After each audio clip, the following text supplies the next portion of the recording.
Fala pessoal, sejam muito bem-vindos e bem-vindas ao canal do Professor Friedman. Hoje nós vamos resolver a prova de técnico de operação da Petrobras, que foi no dia 24 de março de 2024. E nesse vídeo aqui especificamente, a gente vai resolver as questões de assuntos técnicos, né? E o que são assuntos técnicos? São aqueles assuntos da parte específica que não estão nem em química nem em física, tá? Então é o restante das questões aí, a gente já resolveu química e física aqui no canal. O restante a gente chama de assuntos técnicos, tá? Antes de seguir para o vídeo, só me apresentando, eu sou o professor Friedman, eu tenho cursos preparatórios para Petrobras, somente para os cargos de engenharia de petróleo e técnico de operação, tá? Eu só tenho esses dois cursos porque são cursos extremamente focados e direcionados para essas provas, né? Com conteúdo 100% voltado para esse conteúdo, ok? Então, se você tiver interesse, já segue aí, tanto aqui no YouTube quanto no Instagram, para ficar ligado em qualquer novidade, tá bom? Vamos lá para a resolução das questões de assuntos técnicos, tá? Lembrando que no momento que eu faço esse vídeo para vocês, ainda não saiu o gabarito preliminar da Sebrasp, tá? Então a gente vai colocar aqui algumas, o que a gente acha que é o gabarito, tá? Mas pode ser que tenha alguma divergência e se você discordar também, fica à vontade para colocar aí nos comentários, tá? Outra ressalva que eu devo fazer aqui é que assuntos técnicos não é minha área principal, tá? Eu sou de matemática e física e um pouquinho de química também. Então pode ser que eu não tenha 100% do conhecimento aqui em algumas das questões, tá? Mas também fica à vontade aí para discutir. Eu vou falar aqui o que eu marcaria em algumas das questões, beleza? Então vamos lá. Começando pela questão 62, né? Que falava aqui enunciado, que era a questão conceito de termodinâmica e noções de instrumentação, tá? A questão de termodinâmica era um item só, eu já respondi no vídeo sobre física, tá? Então vamos ver aqui o restante dos itens, ó. 62. O tubo de Bourdon consiste no instrumento de medição de temperatura por dilatação de líquido, que preenche o referido tubo. Bom, tubo de Bourdon, né, muitas pessoas não conheciam. Esse tubo de Bourdon aqui, ele é aquele usado em manômetros, né? Manômetros que medem pressão. Quando você aplica pressão ali, existe um tubo ali dentro que se deforma e permite o ponteiro a se movimentar, né? Então ele não é voltado a medir de temperatura, tá? O erro está aqui no objetivo, que ele fala medição de temperatura, tá? Mas na verdade seria aí para medição de pressão, ok? Não é baseado em dilatação que ele funciona baseado em aplicação de pressão mesmo e deformação desse tubo de Bourdon, beleza? Então esse item aqui está incorreto, errado, né?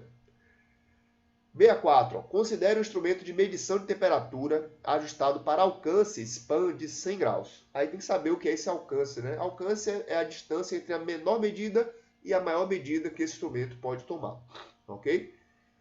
Considere ainda que o limite inferior da capacidade de medida ou de transmissão desse instrumento seja de 50 graus Celsius. Nessa situação, o limite superior dessa capacidade de medida ou de transmissão é de 150 graus Celsius. E aí está tudo certo, né? Se 50 é a mínima e o alcance é de 100 graus, né?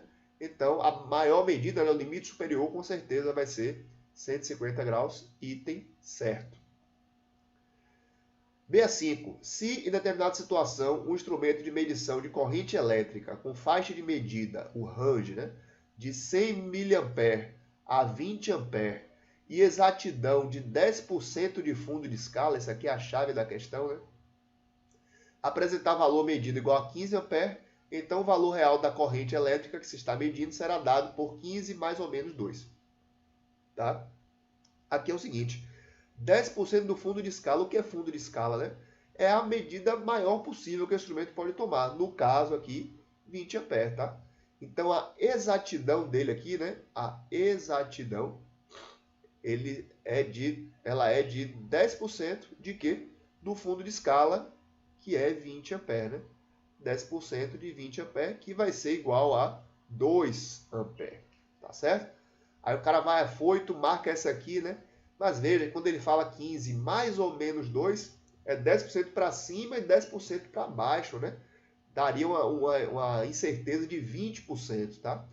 Então, na verdade, quando a gente fala que a exatidão aqui é de 2 A, o correto seria colocar 15 mais ou menos 1 A, né? que aí você tem essa exatidão de 2 amperes em volta ali do valor de 15, tá certo? Se for mais ou menos 2, tem uma incerteza ali de 4 amperes em volta desse 15, beleza? Então esse item aqui a gente considera que ele está errado. Bom, aqui ele fala, né? Pode pausar e ler o enunciado aí, tá? Mas ele fala de um instrumento que tinha 2 conjuntos de valores de medição, né? C1 e C2, com procedimentos P1 e P2, tá? Procedimentos de medição distintos. E aí calculou-se o desvio padrão, né? Que é o desvio, enfim, tem uma formulinha para o desvio padrão, mas ele mede ali mais ou menos quão espalhadas estão as medidas, né? E ele fala que os desvios padrões aqui, não sei se é desvios padrão, né? Desvio padrão, eles estão S1 e S2 com S1 menor do que S2, ou seja, S1 está menos espalhada do que aqui no procedimento 2, ok? E aí ele fala, ó, pelos dados da situação e apreço, conclui-se que o procedimento P1 permite obter valores de medição mais exatos que o procedimento P2. E aqui entra um conceito muito importante de metrologia, né? Que a gente tem que comparar aí exatidão, né? Vamos chamar assim, exatidão versus precisão, tá? Isso aqui a gente tratou bastante com nossos alunos, tá? Exatidão é se aproximar do valor correto. Mas em nenhum momento ele está dizendo que se aproximou do valor correto aqui. Tá? Precisão é que é os valores estarem próximos entre si, mesmo que estejam longe do valor correto da medida. Tá? Então, o fato do procedimento 1 ter menor desvio padrão quer dizer apenas que ele está pegando medidas mais próximas, mas não quer dizer que ele está sendo exato. Medidas mais precisas, mas não mais exatas. Tá? Então, a pegadinha aqui da Sebrasp, esse item aqui é errado. Ok? Com relação ao controle de processo, julgue os próximos itens. Um controlador PID, proporcional integral derivativo, usado para controlar variáveis e sistemas dinâmicos, ajusta a saída do sistema por meio de 3 termos: o proporcional, o integral e o derivativo. Cai uma questão muito parecida, né? Se não foi igual na prova anterior. E aqui não tem o que discutir não, esse item está correto. Né? O PID é exatamente isso, ele ajusta a saída com esses 3 termos, né? Justamente essas 3 siglas que estão aí. Tá certo? 8.7. Sistemas de controle de processo usam válvulas de controle para controlar a quantidade de um produto produzido ou para regular o fluxo de um fluido em um sistema industrial. Pessoal, essa aqui é justamente a ideia do sistema de controle, né? Essa questão foi muito fácil de controle de processo, tá? A gente estava acostumado com aquelas questões com diagramas e tal. A gente, no nosso curso, estudou bastante isso, né? Esses diagramas, mas aqui foi só teórico. Foi só teórica a pergunta, né?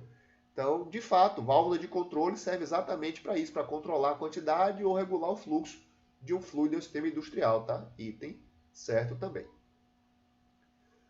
Sobre operações unitárias agora, 8.8. Operações unitárias são processos físicos ou químicos que ocorrem em sistemas de batelada intermitentes. Aqui que está o erro, né? Também caiu uma questão muito parecida na prova anterior, que falava justamente que operações unitárias podem ser contínuas ou intermitentes. Né? Contínuas ou discretas, ele usou a palavra discreto. E aí tá correto, né? Pode ser contínuo, pode ser discreto.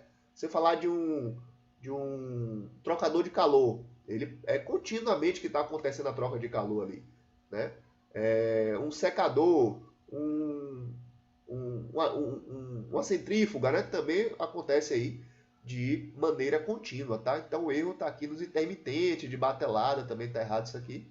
Não é só dessa maneira, tá certo? Então, item errado. 8.9. A finalidade da agitação em uma operação unitária é promover a transferência de massa. Isso aqui está certo, né? A agitação tem a transferência de massa, né? Quando você está uniformizando a concentração do seu soluto ali, o que quer que seja, da sua mistura, né? Você está realmente fazendo a transferência de massa para que fique uniforme a concentração. A ideia da agitação é essa, né? E ele fala, ou seja, aumentar a eficiência do processo de mistura e reação, tá?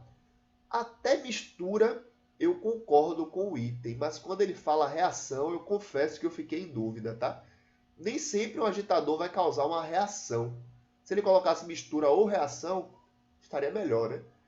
Uma reação, temos vários agitadores aí que a intenção não é causar uma reação. Eu estou entendendo reação aqui como química, né? Então, eu fiquei em dúvida com esse item, tá? Eu ainda marcaria certo, mas dúvida, né? Dúvida. E talvez até passível de recurso essa questão, né? Dúvida por causa desse termo aqui de reação, que nem sempre acontece. Tá certo? Essa é a minha visão. Veja se você concorda aí com isso. Equipamento de processo, ó, 90. Uma bomba centrífuga funciona impelindo o fluido por deslocamento positivo na palheta do rotor. Aqui o erro dessa questão é que ele misturou dois tipos de bomba, né? Bomba centrífuga e bomba com deslocamento positivo. Tá? São os dois tipos que a gente trata aí nas nossas aulas, né? Então, não é, na minha visão, não é por deslocamento positivo, tá? E aí ele fala desse piezométrico com consequente transferência de energia ao fluido, energia cinética ao fluido, né? Eu confesso que eu não sei essa parte de piezométrico, eu sei que é usado para medição aí de água subterrânea, né? Medição de nível e tal, mas eu não vi a relação aqui muito bem com a parte de bomba, tá? Eu marcaria errado por causa dessa questão aqui da bomba centrífuga e deslocamento positivo, tá? 91. Uma bomba alternativa apresenta uma curva de desempenho que relaciona o fluxo e a altura manométrica, de maneira que o fluxo diminui à medida que a pressão aumenta. Toda bomba, pessoal, não só alternativa, né, centrífuga também, toda bomba vai ter essa curva de desempenho, né? O quanto ela consegue bombear a determinada pressão. Isso, como é curva de desempenho, está se falando da máxima potência, né, que essa bomba pode ter. E aí a bomba trabalhando ali com a máxima potência dela, né, o que é que acontece? Se você tem uma maior pressão, né, a bomba está fazendo mais força para empurrar, né, para deslocar o fluido. Tá? Falando aqui de bomba alternativa, ela está fazendo mais força, porque a pressão está maior. E com a potência a mesma, se ela está fazendo mais força, né, ela vai com certeza reduzir a vazão, reduzir o fluxo, tá? Então o fluxo de fato diminui à medida que a pressão aumenta, né? Você pode até calcular a potência de uma bomba, né? Aí tem algumas constantes envolvidas, tal, mas basicamente você multiplica, troquei a letra aqui. Você multiplica aqui a potência, né? Potência da bomba, você multiplica a pressão vezes a vazão, né? Ajusta as constantes aqui e tal, mas depende desses dois termos aí. Então, se um aumenta, o outro vai tender a diminuir, tá certo? Então, esse item aqui está correto. 9.2. O permutador de casco e tubo é um conjunto de tubos montados dentro de um casco, no qual se transfere o calor por condução ou convecção entre dois fluidos, tá? Um quente e outro frio, através das paredes dos tubos, com um dos fluidos circulando dentro dos tubos, enquanto o outro escoa por fora entre os tubos e o casco. Bom, a definição de permutador casco-tubo está muito próxima disso daí, né? Eu só fiquei um pouco em dúvida em relação à condução-convecção, né? A gente tem um fluxo ali passando nos tubos, né? E outro passando no casco, né? Aqui por fora dos tubos. Rola condução, sim, né? Entre as paredes aqui dos tubos, né? Trocando calor entre os fluidos, mas convecção entre os dois fluidos não acontece no permutador casco-tubo, né? A convecção pode até acontecer dentro de cada fluido, né? Você tem uma convecção dentro de cada fluido, porque a parede ali está em contato, né? A parede do tubo está em contato, aí esquenta as extremidades primeiro, e aí rola a convecção dentro do fluido ali. Então fiquei um pouco em dúvida sobre essa convecção, tá? Eu marcaria certo, tá? Eu diria que o gabarito aí vai ser certo, mas acho que talvez caiba recurso, né, para esse convecção aí, tá? Não sei se você concorda, fica à vontade para comentar também. Acerca de tubulações industriais, válvulas e acessórios, julgue os itens subsequentes. O flange cego, bem estranha essa questão aqui, ó. O flange cego se destina ao escoamento por conexão temporária entre limites de bateria de áreas industriais de classificação distinta. Flange cego, né? Se a gente for no conceito do que é o flange cego, né? A gente tem uma tubulação aqui vai ter um flange, ó. O flange é aquela conexão com os parafusos, passa aqui para os parafusos, né? E o flange cego é justamente um flange que vai conectar aqui, né? Vai ter um parafusinho aqui e tal. Isso é um flange. E cego, ou seja, ele não vai deixar ter passagem, ele é tampado aqui, né? Então, como é que o flange cego se destina ao escoamento por conexão temporária? Só esse começo aqui já não faz sentido, tá bom? A segunda parte está certa, né? Enquanto as luvas são usadas para unir duas extremidades de tubos de diâmetros diferentes em uma tubulação industrial. Aliás, esses diâmetros diferentes aqui também, acho que estaria errado, né? As luvas, em geral, a gente usa para conectar luvas de tubos de mesmo diâmetro, tá? Se for diâmetro diferente, seria ali uma redução que a gente chama, tá certo? Então esse item, por essas coisas aí, ele está errado. 94. A soldagem por fusão é amplamente utilizada em tubulações industriais de aço carbono, por proporcionar uma união forte e durável entre as peças. Bom, esse item para mim é anulável. Soldagem não está inclusa no edital, tá certo? Simplesmente por essa justificativa, tá? Não, o pessoal não era obrigado a estudar soldagem aí para a prova de técnico de operação, certo? Então, cabe recurso, sim, né, nesse item, porque se você olhar outros cargos, né, outras ênfases, tem lá bem definido, né, que cai soldagem para você responder e tal. E aqui, técnico de operação, não tem esse conteúdo de soldagem, tá? Então, cabe recurso, tá certo? Mas a gente acredita que o gabarito aqui seja certo, tá? Soldagem por fusão, né, aquela de derreter mesmo ali o metalzinho, né, depois ele endurece e fica sólido. É muito utilizada, né, em tubulações industriais, tá certo? Proporcionar essa união forte e durável entre as peças, tá? Até no petróleo a gente faz de cabeça de poço, né? A gente faz serviço de soldagem e a soldagem muitas vezes aí por fusão mesmo, tá bom? Então, item correto. 95. A válvula de retenção em tubulação industrial serve para reter sujeiras. Essa foi mais tranquila, né? Válvula de retenção, ela é a válvula que só permite fluxo em um sentido, né? Só permite fluxo em um sentido. Ela retém o fluxo contrário, tá? Então não tem nada a ver com reter sujeiras. Tá certo? Item errado. Questãozinha de SMS aí, né? Segurança, meio ambiente e saúde. 96. O empregador deve pagar a contribuição social destinada ao FACET, caso exponha o trabalhador de modo permanente a nível de exposição normalizada superiores a 85 decibéis. Aqui tinha que saber o limite, né? De fato aqui, da exposição que o trabalhador pode ter, de fato é 85 decibéis, tá certo? E realmente, caso ele tenha exposição de modo permanente, né? Modo permanente ali, esse barulho aí maior que 85 decibéis, o empregador tem que pagar essa contribuição social no salário aí do trabalhador, tá? Então, item correto aqui. 97. A poeira de sílica produzida por uma lixadeira é um fator de risco físico, tá? Pode ser considerado um risco físico, certo? Enquanto a névoa, por penetrar o organismo pela via respiratória, é considerado um fator biológico. Ó, pessoal, a névoa, né, não é um fator biológico, tá? Não é porque penetra por via respiratória, porque a poeira também penetra, né, por via respiratória. Mas aí a névoa não é considerado um risco biológico, tá? Biológico são coisas vivas, micro-organismos, fungos, bactérias, tá certo? Animais peçonhentos e por aí vai, tá certo? Então esse item aqui está errado. E a última de assuntos técnicos, né? A respeito de transmissores pneumáticos eletrônicos, julgue o item seguinte. Também foi uma questão meio nebulosa aqui, pelo menos para mim, tá? Ele fala, transmissores pneumáticos são mais adequados para ambientes explosivos do que transmissores eletrônicos. Ó, pneumático funciona muitas vezes com ar, né? Ou com algum gás inerte, né? Tipo nitrogênio, tá?